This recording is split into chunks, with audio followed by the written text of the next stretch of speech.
Before we begin today's video, I want to remind you that we have our giveaways ongoing for some very amazing and unique things. These stickers represent those things. We've got this one right here, which is very unusual. And here's another one that is very unusual.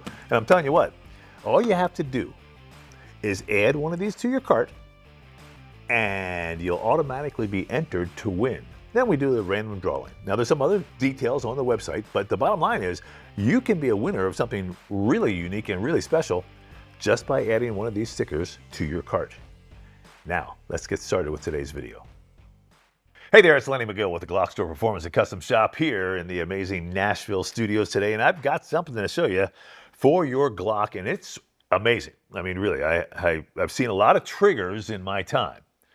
We produce the pyramid trigger, but this new trigger system I'm going to show you is a kind of a break from all the other traditional triggers I've ever seen, and it's pretty good. I'll be honest. I'm going to show you how to install it here in a second. It's called the Ace Trigger System from TriggerTech. And they say on their package, zero creep, and they are not lying because this thing is solid and it's really unusual and it's a unique thing. I mean, it's a total different approach to a trigger for your Glock, and I think it's going to be something that you will be interested to see at least. And if you want to try one, well, you know, we've got them. So now, it comes in this package, and it says it's a certified special trigger, and it works for Gen 1, 2, 3, 4, and 5. The only caveat with the Gen 5 is they ask and require that you shave down this second little nub. Let me get in close right there. You remove that, and that's going to help the trigger work. So that's it. Everything else is the same. But for the Gen 1, 2, 3, and 4, you don't have to do that. But for the Gen 5, they added that little nub right there. And so you need to shave that down in order to make this work. And I'll show you why here in just a second. Okay, so I'm going to work with a Glock 32 today, which is very unusual. It's a 357, basically same size as a Glock 19. All right, this is a Gen 3. So this information I'm about to give you is going to work for all the generations, including the Gen 5. You just have to shave that nub down like I talked about. Magazine is out. It's empty. The gun is empty. Boom. So we're going to go through our standard disassembly procedure to get to the trigger because we're going to replace the entire trigger system. Trigger housing. We're going to replace the trigger bar. It's a brand new trigger bar. The trigger shoe. And even the slide cover plate is unique and different as it has a bar on here to push down on the sear, which is something really unique. So all that said, for the disassembly, my hand goes up on top and I want to disengage the slide from the slide lock and then pull down on the slide lock on both sides and hold down and then walk the slide off, being careful not to let it fall and drop onto the floor or anything like that. Now, I'm not going to put the slide too far away because I am going to change that slide cover plate at the very end of this, but we're going to go ahead now and attack the frame and remove the pins to remove the trigger and the trigger housing and the locking block here, and I'll call every one of these out for you. So you'll need a punch, and this is a 3/32 inch punch. And so the trigger housing pin is in the back. It usually comes out by hand. Boom. Okay. This Gen 3 gun has 2 pins above the trigger shoe. It has a locking block pin on top and a trigger pin. The locking block pin will typically come out with some hand pressure as well, or sometimes you need to put a little hammer on it. And I'll grab my little mallet here and give it a tap because it's relatively new and it's a new gun. It's kind of tight. Okay, so that's that. Now the trigger pin is a little tricky sometimes because it has some notches in it. It's kind of captured in there by the slide stop lever. So what I'm going to do is I'm going to take my punch and I'm going to take the slide stop lever and I'm going to jiggle that slide stop lever while I put my weight on that pin. So the punch goes right on top of the pin, jiggle that slide stop lever a little bit, get up on top, and typically it comes right out. Fairly easy, just like that. And there is the trigger pin, and there's the trigger locking block pin, and then the trigger housing pin is plastic. So these two are steel, and that's a plastic pin. Okay, now that I've got all my pins out, I can actually start to remove everything. First thing I'm going to do is go in here with a punch and just remove the locking block. So just pop that out just like so. Just kind of pry it up and out it goes. I like to keep everything inside here so I don't lose it, all right? Here's the slide stop lever, and that's the Gen 3 version, okay? And then out comes the entire trigger mechanism, which includes the trigger housing and the trigger bar and the trigger shoe. So off it comes just like that.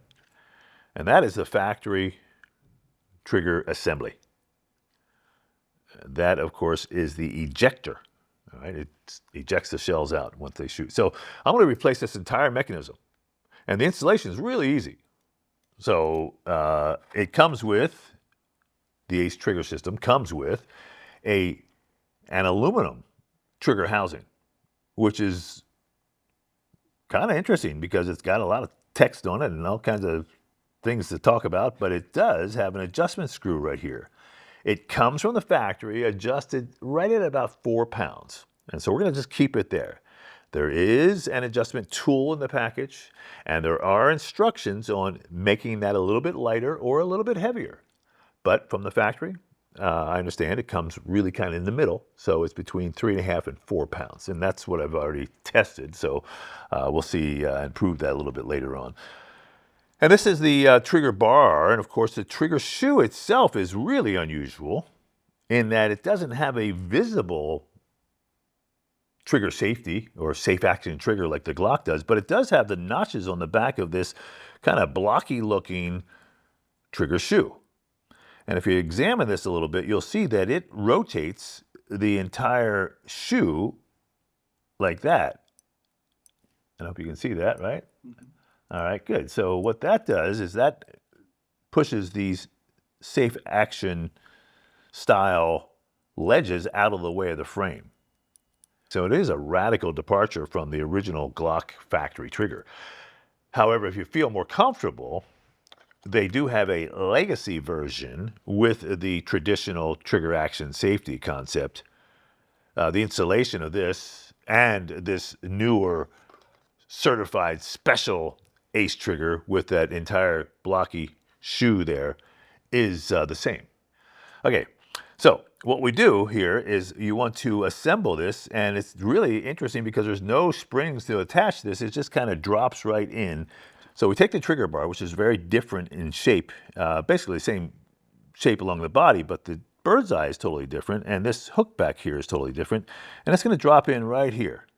And so you have to work it in a little bit, but we want to make sure it sits low enough and hooks itself in there like that. That's basically the orientation you want. Okay, now it just will fall right out. So you want to be careful when you go to put it in the gun that you actually hold it in place. So I'll hold it in place like so. And now I'm going to drop the entire mechanism into the frame. And if you notice, there's the hole for the trigger housing pin that marries up with the hole in the frame here. So we're going to want to make sure those holes match up, and we're going to drop this straight in. And it will find itself, and it looks like it's in the right spot. Those holes look good. That hole looks good. So the trigger housing pin hole looks good. The trigger pin hole looks good. Everything looks like it's lined up, looks like it's in the right place. Okay, now, the next thing we're going to do is now assemble the gun, the frame, should I say, and kind of get this lined up, and then we'll go to this slide cover plate and put it into the slide. And you'll see how this whole thing comes together. I mean, like I said, the installation is just simple. Just drop it straight in. Here comes the locking block, okay? So we're going to drop the locking block right over top this, and it just sits down like so, and that kind of captures everything. And again, I'm going to look in there, look at my holes, everything lines up. Sometimes you have to push that trigger bar down just a little bit to make them line up, okay? I can go ahead and grab my trigger housing pin right now and put it into the frame. Take my little mallet. And it looks good on both sides. Doesn't feel like it's going to interfere with me. And now we'll go ahead and put in, because this is a Gen 3, I'm going to put in the locking block pin first. Okay, because the locking block pin is going to help capture the slide stop. Okay, now the slide stop has a spring on it that goes underneath that locking block pin. And there's a slot in there, and it just goes right in like so. All right, now here's where it gets a little tricky. You've got to line up all three of these holes. The locking block hole, the slide stop hole, and the trigger pin hole. So we'll take our trigger pin, and sometimes they get a little bit wacky. Sometimes, like I said, you may have to push your bar down a little bit, your trigger bar down or not. Sometimes you have to finagle the slide stop lever. And I'll take a punch and kind of get in there and kind of true my holes up if I can and see if I can get everything in the right spot. Okay, it looks good. And now I'll start my pin off, and hopefully it'll just go right in. Well,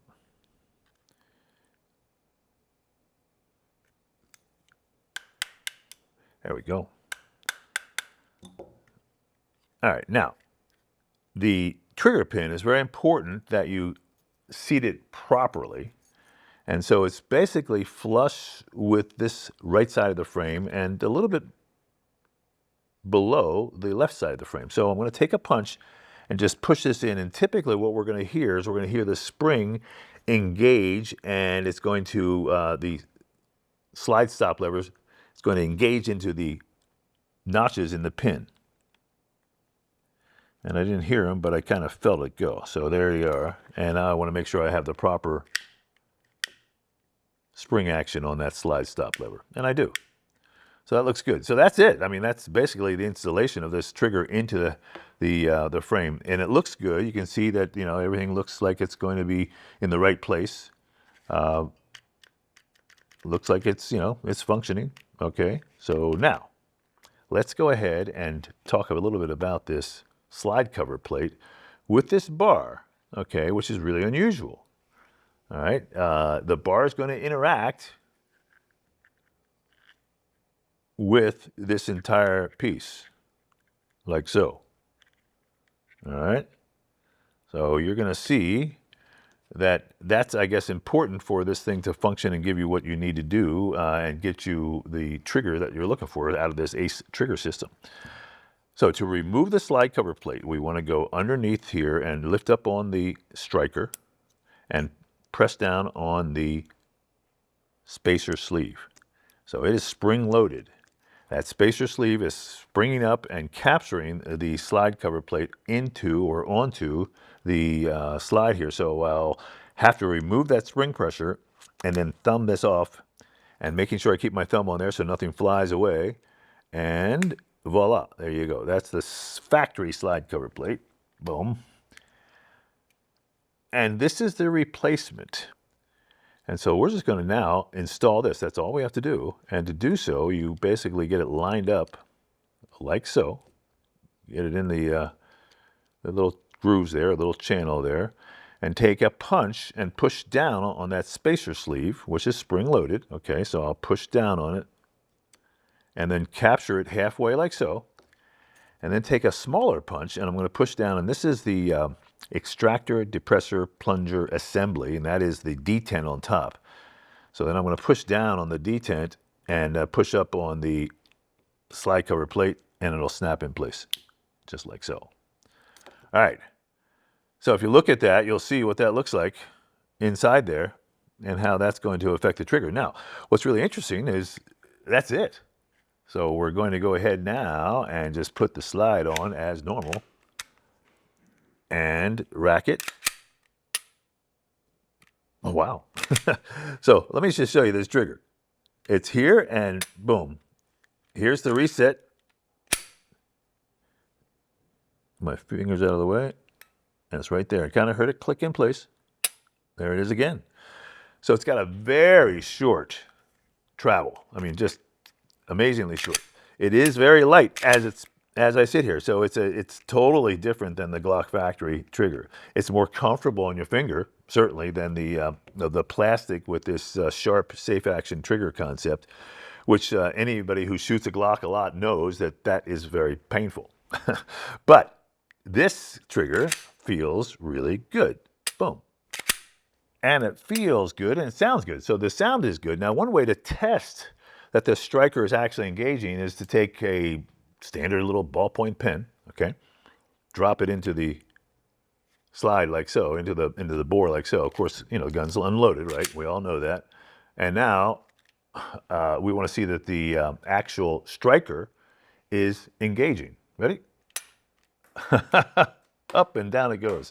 Okay, so we know that it actually is working, okay? And that's really one of the things that they suggest you do is test for the sound, for the feel, before you go out on the range there, and to make sure that it is actually functioning as is. Now, like I said, from the factory, they set this at about 4 pounds. This is our dead weight trigger weight, okay? On the bottom is a 3-pound weight. I'm going to take that off. And then I have a 1 pound and another 1 pound. So I've already tested this, and it does reach out and actually measure up to about 4 pounds. There it is right there. Just a little bit of wiggle. So I'd say, you know, it's definitely 4 pounds. And just like any trigger, the more you shoot it, it's going to work itself in a little bit. But what's really interesting is this reset is tiny, and it's very absolute. It's click, it's there, boom. I can feel it. I can feel it with my finger, and I know that it's there, and it's right. I mean, it's right there, and then it's just in a matter. Now, there's the actual reset, and it's basically ready to fire, and that's how much more is left. So there's really not much to get to it. Basically, that's the motion, and then it's going to click right now. Doesn't have a whole lot of over travel, but the reset is very strong. Right there, it's already reset. I just heard it click. Wow. So yes, this trigger is unique. This trigger is good. It's unusual. It's definitely off the beaten path. It's not something that I've ever seen before, but I'm telling you what, they have a really good manual in here that talks about the trigger system. It comes with some extra springs, and comes with a tool that will allow you to adjust the trigger pull weight. So you can actually, they do say you can get it down for competition shooting down to about 2.5 or 3 pounds.